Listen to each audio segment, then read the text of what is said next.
ناظرین آداب، خبرنامے میں آپ کا خیر مقدم ہے۔ میں ہوں فیاض احمد فیاض۔ پہلے سرخیاں۔ جموں و کشمیر میں کورونا متاثرہ افراد کے صحت یاب ہونے کی شرح میں اضافے کا رجحان جاری۔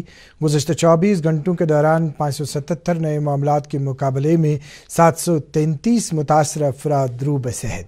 ملک میں کورونا وائرس کے مریضوں کی صحت یابی کی شرح ہوئی تقریباً 90%۔ جموں و کشمیر میں ڈسٹرکٹ ڈیولپمنٹ کونسلز کے قیام کے لیے متعلقہ محکمہ سرگرم، اور ملک کے ساتھ ساتھ جموں کشمیر میں بھی مہانومی کے تہوار پر جوش و خروش۔ خبریں تفصیل کے ساتھ۔ جموں کشمیر میں گزشتہ 24 گھنٹوں کے دوران کورونا وائرس سے متاثر 733 افراد کو روح بصحت ہونے کے بعد اسپتالوں سے رخصت کیا گیا ہے۔ 389 افراد کشمیر صوبے سے جبکہ 344 جموں کے اسپتالوں سے فارغ کیے گئے ہیں۔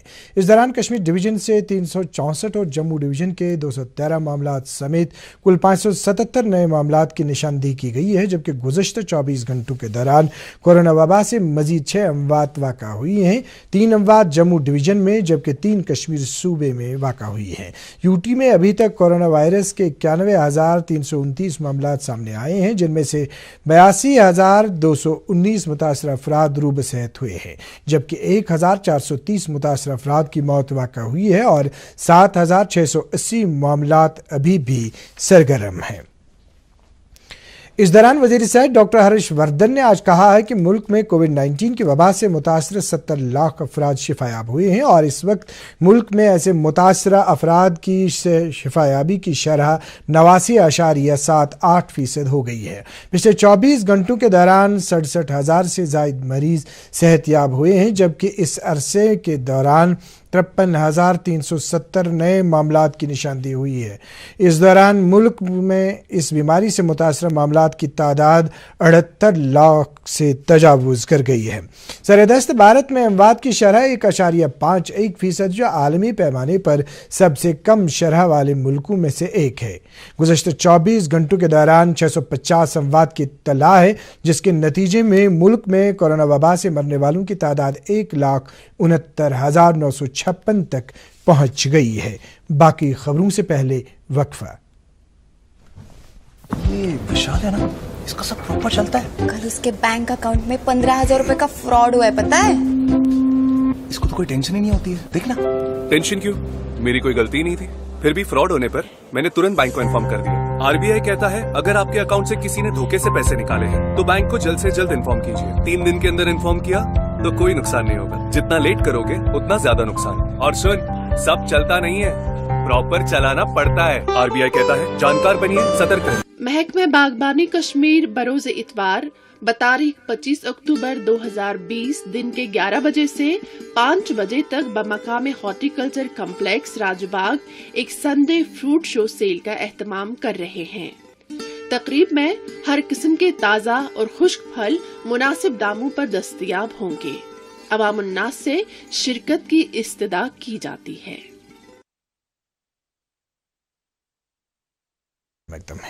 لیفٹنٹ گورنر کے مشیر راجیو رائے بھٹناگر نے سول سیکریٹریٹ سری نگر میں آج ایک میٹنگ کے دوران سیلاب کی روک تھام کے لیے دریائے جہلم پر وزیر اعظم ترقیاتی پروگرام کے تحت جل شکتی محکمے کے مختلف پروجیکٹوں کا جائزہ لیا۔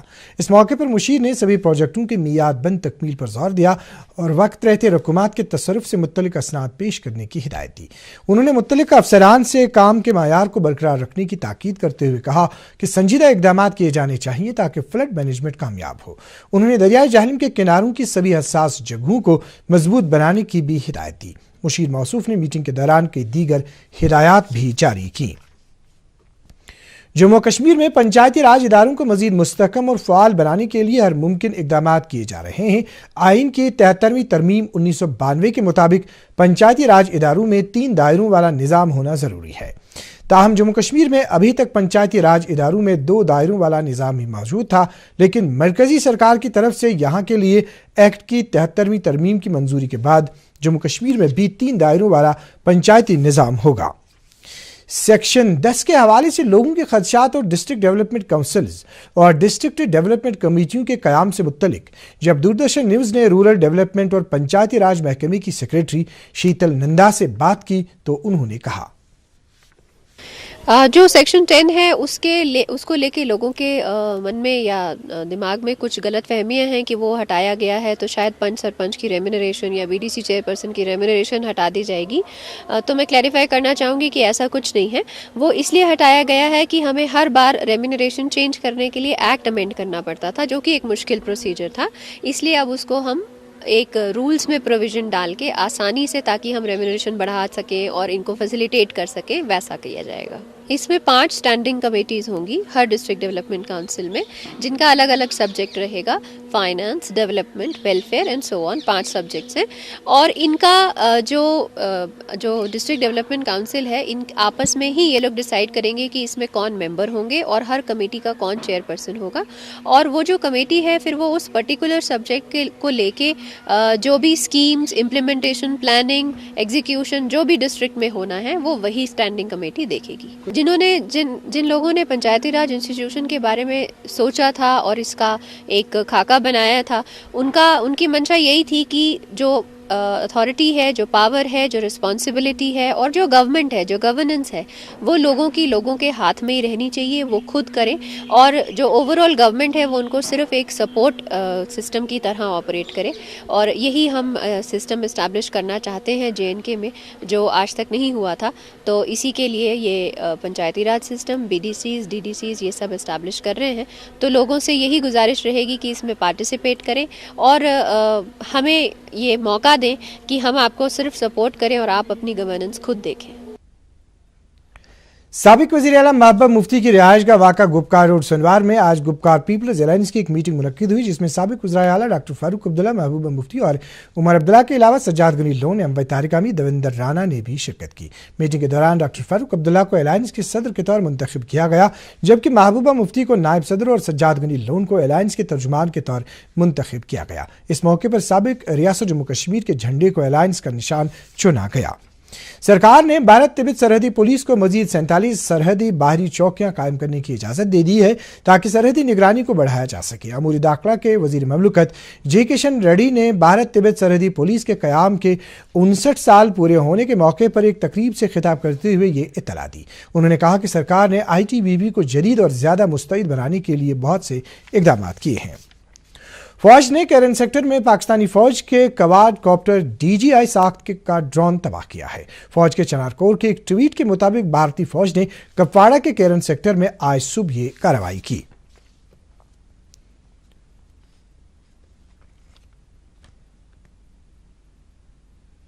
لیفٹیننٹ گورنر منوج سنہا نے مہانومی اور دسہرہ کے موقع پر جموں کشمیر کے لوگوں کو مبارکباد دی ہے. اپنے پیغام میں انہوں نے UT میں امن, خوشحالی اور تعمیر و ترقی کی دعا کی ہے. انہوں نے کہا کہ مہانومی 9 روزہ نوراترا تہوار کے اختتام کے طور منائی جاتی ہے. لیفٹیننٹ گورنر نے امید ظاہر کی ہے کہ اس دن کی بدولت جموں کشمیر میں امن اور خوشحالی کا دورہ ہوگا. انہوں نے کہا کہ دسہرہ بدی پر نیکی کی جیت کی علامت ہے. گورنر کے مشیر کے شرما نے بھی UT کے لوگوں کو مہانومی اور دسہرہ کی مبارکباد پیش کی ہے. اپنے پیغام میں انہوں نے اس موقع پر لوگوں کے لیے نیک خواہشات کا اظہار کیا ہے. چیف سیکرٹری BBR سبرامنیم نے بھی ان تہواروں کی لوگوں کو مبارکباد دی ہے. نیشنل کانفرنس کے صدر ڈاکٹر فاروق عبداللہ نے جموں کشمیر کے لوگوں کو مہانومی اور دسہرہ کے تہواروں پر مبارکباد پیش کرتے ہوئے کہا کہ تمام مذاہب انسانی بھائی چارے کا درس دیتے ہیں. مہانومی کے سلسلے میں شری درگاناگ مندر ڈلگیٹ میں ایک تقریب کا اہتمام کیا گیا. JNK شری درگاناگ ٹرسٹ کے اہتمام سے منعقدہ اس تقریب میں شردھالو نے شرکت کر کے جموں کشمیر میں امن و آشتی کی پرارتھنا کی.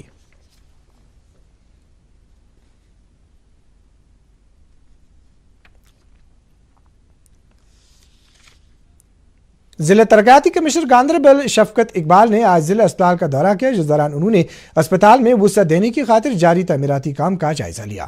اس موقع پر متعلقہ ایجنسی کے افسران نے ڈپٹی کمشنر کو اسپتال میں جاری کام کے بارے میں جانکاری فراہم کی. بعد میں ڈپٹی کمشنر نے متعلقہ افسران کو ہدایت دی کہ وہ اس کام کو جلد از جلد پائی تکمیل تک پہنچائے. ڈپٹی کمشنر نے بعد میں اسپتال میں قائم کیے گئے کووڈ کیئر سینٹر کا بھی دورہ کیا.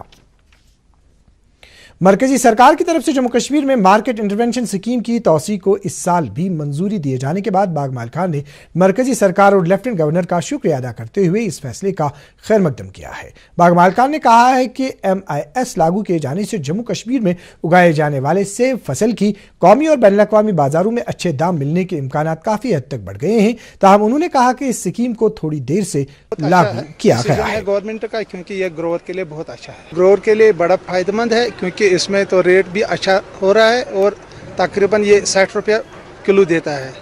اس میں گروور کا بہت بڑا فائدہ ہے۔ واضح رہے کہ اس اسکیم کے تحت جموں کشمیر سے 12 لاکھ میٹرک ٹن سیب سرکار خریدے گی اور فصل کی قیمت باغ مالکان کے کھاتوں میں براہ راست جمع کرائی جائے گی۔ سرکار نے باغ مالکان کو ہدایت دی ہے کہ وہ اپنا اندراج کرانے کے لیے اپنے چیف ہارٹیکلچر افسران اور ہارٹیکلچر ڈیولپمنٹ افسران سے رابطہ کر سکتے ہیں۔ جیکلے سینٹر سری نگر میں جشن ہنر کے تحت موسیقی کی ایک تقریب کا انعقاد کیا گیا۔ ٹیلنٹ ہنٹ کشمیر کے ستارے کے تحت کشمیر گلوکار سوسائٹی کے اشتراک سے منعقدہ اس تقریب کے دوران ٹیلنٹ ہنٹ کے سبھی 6 حتمی شرکاء نے اپنے فن کا مظاہرہ کیا۔ اس موقع پر معروف موسیقار گلزار احمد گنائی، وحید جیلانی اور محمد یعقوب، کئی فوجی افسران اور کئی لوگ بھی موجود تھے۔ عید میلاد النبی صلی اللہ علیہ وسلم کی تقریب سعید کے حوالے سے تاریخی خانقاہ معلیٰ میں ایک پروقار تقریب کا انعقاد ہوا، جس میں وادی کے اطراف اکناف سے آئے ہوئے عاشقان رسول صلی اللہ علیہ وسلم نے شرکت کی۔ نماز ظہر سے قبل میر وائز مولانا ریاض احمد حمدانی نے کہا کہ پیغمبر آخر الزمان صلی اللہ علیہ وسلم کی ولادت باسعادت ہی سے دنیا میں جہالت، گمراہی، دختر کشی کا خاتمہ ہوا اور دنیا میں ایک صالح نظام کی بنیاد پڑی۔ ڈسٹرکٹ انڈسٹریز سینٹر بڈگام نے آج FCIK کے اشتراک سے انڈسٹریز یونٹ صنعت نگر راولپورہ میں جم پورٹل سے متعلق ایک ورکشاپ کم سیمینار کا انعقاد کیا۔ جموں کشمیر میں تجارتی برادری کو اس اہل بنانے کہ وہ اس پورٹل پر اپنا تجارت کریں کے مقصد کے تحت منعقدہ اس ورکشاپ کے دوران پنجاب، ہماچل پردیش اور جموں کشمیر کے لیے مرکزی سرکار کی کامرس وزارت سے وابستہ کشال تیاگی نے جم پورٹل کی اہمیت بیان کی۔ PDF سربراہ حکیم محمد یاسین نے جموں کشمیر انتظامیہ کے ملازمین کو نوکریوں سے سبکدوش کرنے کے حوالے سے حالیہ نوٹیفکیشن کو سیاسی مقاصد پر مبنی قرار دیا ہے اور کہا ہے کہ یہ ملازمین کے بنیادی حقوق کو سلب کرنے کا ایک انتہائی قدم ہے۔ موصوف نے اس نوٹیفکیشن کو فوری طور منسوخ کرنے کا مطالبہ کیا ہے۔ اس دوران امپلائی جوائنٹ ایکشن کمیٹی کے صدر نے اس نوٹیفکیشن کی شدید مخالفت کی ہے۔ اپنے ایک بیان میں انہوں نے کہا ہے کہ معاملے کو لے کر کمیٹی نے جموں کشمیر میں مختلف ملازمین یونینز کے ساتھ میٹنگز اور صلاح مشورے کا سلسلہ شروع کیا ہے، جس کے بعد کمیٹی اپنا نظریہ ملازمین، عام لوگوں اور سرکار کے سامنے رکھے گی اور مستقبل کی حکمت عملی طے کی جائے گی۔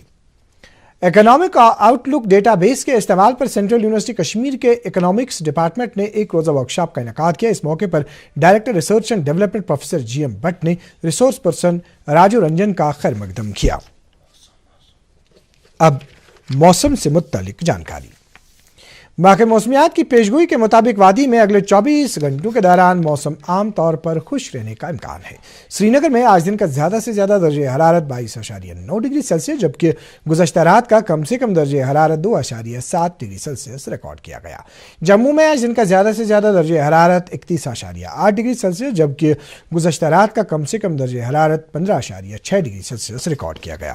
ادھر مظفر آباد میں آج دن کا زیادہ سے زیادہ درجہ حرارت 29 ڈگری سیلسیس جبکہ وہاں گزشتہ رات کا کم سے کم درجہ حرارت 11.2 ڈگری سیلسیس ریکارڈ کیا گیا۔ گلگت میں آج دن کا زیادہ سے زیادہ درجہ حرارت 26 ڈگری سیلسیس جبکہ وہاں گزشتہ رات کا کم سے کم درجہ حرارت 6 ڈگری سیلسیس ریکارڈ کیا گیا۔ ناظرین، اس کے ساتھ ہی خبروں کا بلیٹن ختم ہوا چاہتا ہے۔ مزید خبروں کی تفصیل جاننے کے لیے آپ ہمارے ٹویٹر ہینڈل اور Facebook page @DD News Srinagar پر لاگ ان کر سکتے ہیں۔ اس کے علاوہ یہ خبریں YouTube پر بھی دستیاب ہیں۔ اس وقت اجازت چاہیں گے۔ اللہ حافظ۔